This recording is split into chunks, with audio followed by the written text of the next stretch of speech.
benchmark training logs. I know this might seem like a kind of an odd thing to have as a benchmark, but this is one of the biggest pieces that you can use to take with you when this program is over. If there is anything that I can highly recommend you doing, keeping a training log is one of them. There's a few reasons why. Number one, it gives you a source of accountability. Yes, you can use the app and check things off in there, but I have found with myself and for the hundreds of athletes that I've worked with over the years that actually writing down what you're supposed to do can make a really big difference. The second thing is that you can understand what's working and what's not working. So if you are going through a training block, and this is not only for this program, but for any program that you might do in the future. Let's say you're going through a training block and you're keeping a record of it, and you notice that you keep getting hurt or you keep getting these niggles or just like things aren't feeling well, then you can look back through your training and start to figure out what is going on. What is it about this plan? What is it about these movements that aren't working for my body?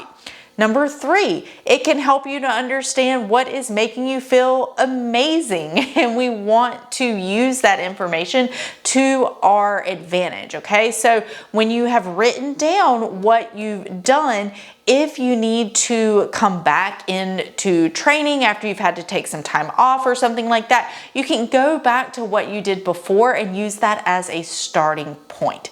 All right, the last reason is because this is about your longevity as an athlete. I don't know about you, but I want to be climbing and trail running and doing all the things that make my heart super happy for literally as long as I'm alive. And having records of what I've done before that helped me to get strong is going to be super, super helpful and valuable. It can also help me to understand when I'm really trying to achieve some performance objectives, what kind of work am I actually putting in here? So the tip is, number one, just have a training log in general. That's like if you don't have one, please go ahead and start making one, because if you are putting in the effort to do this program, then you are the type of person that should have a training log. Okay, so the second thing is that you can really kind of get into the weeds and get a lot more data driven with your training log. It really just depends on what you want. For some people, it might be enough just to write down the exercise, write down the weight, or write down the grade of the problem or the route that they climbed and have that be enough. There is a lot of stuff that you can choose to include or not include, and it just depends on you and what kind of information you want and what kind of information you feel like will actually be useful to you going forward. One thing that I do really like to do, and this is a concept that I got from Steve Bechtel, who is an amazing climbing coach that I highly, highly respect from Climb Strong, is he likes to put a star on sessions where he felt like he actually reached and tried hard. So there's a difference between the sessions where you just kind of show up, you punch the clock, you do what you need to do, and you get it done. And those sessions are totally fine. A lot of our sessions are like that. We don't need every single session to be one where we're really kind of reaching and digging and trying hard. But on those sessions that we do, he suggests just kind of putting like a star beside that session in your training log. Or maybe it's a problem on the wall where you're like, yeah, I really kind of like used the next gear in that problem. I really did try hard there. Instead of it feeling a little more casual, and put a star there.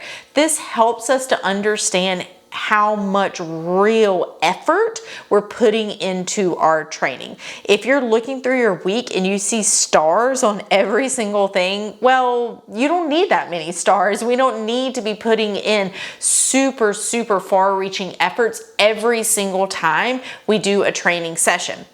But if you look through your week and you really don't see any stars, then hey, there is some room for improvement there. We know that we need to have sessions where we kind of do dig a little. We need to have problems that are making us try hard, because that is one of the biggest predictors of performance, are these sessions or little bits and pieces of a session where we actually do make one more move than what we thought we were going to, or we try a little bit harder than we did the last time. So I love doing that star system, and it can really kind of help me understand, like, yeah, I did do some really honest work this week, or like, I just showed up and that's enough. There's nothing wrong with that. But knowing next week, I probably want to try and see a couple more stars in my training log. So anyway, that's just like a super, I don't know, I think it's a pretty easy tip that hopefully it will be helpful to you. It's something I use in my own training, log, and I've got lots of other tricks or metrics that I can explain to you. If you want to dive a little bit deeper, definitely just shout out in the WhatsApp group and I can let you know what they are. You can track your session density, you can track your average V score.